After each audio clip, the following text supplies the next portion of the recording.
வந்து விஜய் ஜெயிச்சிடுவார் கண்டிப்பா. ஜெயிச்சிருவார். கூட்டணி கட்சிலாம் எதுவுமே இல்லாமல் எப்படி ஜெயிக்க முடியுமா விஜயால தனியா சொல்றாங்க. அநேகமாக வந்து நம்ம ஜெயிச்சாலும் தோற்றாலும் தனிச்சே நிற்கணும் மக்களுக்காக அப்படிங்கிற ஒரு துணிச்சலில் நிற்கிறாரு. ஆனால் வந்து இது வந்து தனிமையாக நிற்கிறதுனால அவருக்கு வாய்ஸ் இருக்குது. மக்கள் மாற்றணும் அப்படிங்கிற ஒரு எய்மில் வந்து நாடு இருந்துக்கிட்டு. என் பேர் அருண், நான் திருவையார் தொகுதி. நம்ம திருவையார் தொகுதியில் யாரை வெற்றி பெறுவான்னு நினைக்கிறீங்க? திருவையார் தொகுதியில் எனக்கு தெரிஞ்சு இன்னும் வேட்பாளர் யாரும் அறிவிக்கல. டிஎம்கே பொறுத்த வரைக்கும் சந்திரசேகரன் கொடுக்குறான்னு சொல்லியிருக்காங்க. ஏடிஎம்கே பொறுத்த வரைக்கும் இன்னும் அறிவிக்கல. பிஜேபி அலையன்ஸில் இருக்காங்களா, இல்லை அமமுகவில் இருக்காங்களா, இல்லை சாமி இரட்டையில் இருக்காங்களான்னு புதுசாக எலெக்ஷன் நினைக்கிறாரு. இதனால எந்த கட்சிக்கு பாதிப்பு இருக்குன்னு நினைக்கிறீங்க? இல்லை, அப்படிலாம் ஒன்றும் பாதிப்புல அவ்வளோ பாதிப்பெல்லாம் இருக்காது. விஜய் வந்து கூட்டணி வச்சிருந்தாப்புலன்னா நல்லபடியா ஒரு இருந்திருக்கும். என்டிஏ கூட்டணி வச்சாருன்னா மக்கள் அவருக்குள்ள இருக்க நம்பிக்கை போயிடாதா? அப்படிலாம் கிடையாது. ஒரு அரசியலுங்கிறது வந்து கண்டிப்பா கூட்டணி வேணும். இப்போ நீங்க நாம் தமிழர் பொறுத்த வரைக்கும் சீமான் சொல்றப்பல தனிச்சுதான் நிற்பேன், தனிச்சுதான்.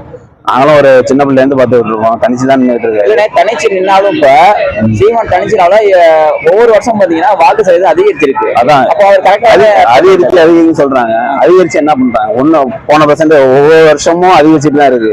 அதிகரிச்சு என்ன பண்றது? ஒண்ணுமே ஒரு யூஸுமே கிடையாது. அதனால சீமானா இருந்தாலும் சரி, கூட்டணி வச்சா மட்டுமே தான் ஒரு ஏதாவது ஒரு ரிசல்ட் தர முடியும். விஜய் தனியா தான் ஜெயிக்க முடியாது சொல்றீங்களா? விஜய் தனியா இருந்தாலும் வாய்ப்பு கிடையாது. விஜய் தனியா இருந்தாலும் வாய்ப்பு கிடையாது. என்டிஏவோட கூட்டணி வச்சிருந்தாருன்னா இந்த தடவை எடப்பாடிக்கு ஒரு வாய்ப்பு இருந்திருக்கும். இல்ல இப்ப என்டிஏ கூட்டணியில வந்து யார் தலைமையில ஆட்சி அமைன்னு நினைக்கிறீங்க? ஏன்னா இப்ப முதலமைச்சர் கேண்டிடேட் யாரும் அறிவிக்கல. முதலமைச்சர் கேண்டிடேட் எடப்பாடி பழனிசாமி தான், அவரு தான் அறிவிப்பாங்க. சப்போஸ் விஜய் வச்சிருந்தா துணை முதல்வர் கொடுத்து இருந்திருப்பாங்க. அந்த வேட்பாளர் இருந்திருப்பாரு.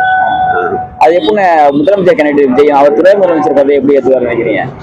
இல்ல, மக்கள் ஆதரவு இருக்குல்ல, ரசிகரா இருந்திருக்காப்ல. இப்ப ஏடிஎம்கே அளவுக்கு உங்களுக்கு டிவிகேக்கு ஆதரவு இருக்கு இல்ல? விஜயோட ஃபர்ஸ்ட் இதுதானே ஃபர்ஸ்ட் எலெக்ஷனு. இன்னும் பர்சன்டேஜ் காட்டல. விஜய்க்கு இதுதானே ஃபர்ஸ்ட் இது. அதனால நின்று பர்சன்டேஜ் காட்டணும். 2027 யாருன்னு வெற்றி பெறுவான்னு நினைக்கிறீங்க? எனக்கு தெரிஞ்சு இப்போ இருக்க சூழ்நிலைக்கு விஜய்க்கு என்டியோட கூட்டணி வச்சிருந்தாருன்னா இரட்டையில வந்திருக்கும். இப்ப மேக்சிமம் அதிக இது வந்து விஜய் சொல்லிருந்தாரு. நான் அதிமுகங்க, நான் அதிமுக ஓட்டு போடுவேன். நீங்க சின்ன இந்தியா இருக்கா அங்கதான் என்னுடைய அணி. அதனால நான் வந்து ரெட்டை சின்னத்துக்கு தான் இதனால வந்து எம்ஜிஆர் மாறவே எம்ஜிஆருக்கு ஈக்குவலாக வர்றதற்கான அறிகுறியும் கிடையாது, ஆபத்தும் கிடையாது. திமுகவுக்கு வாய்ப்புகள் இருக்கு.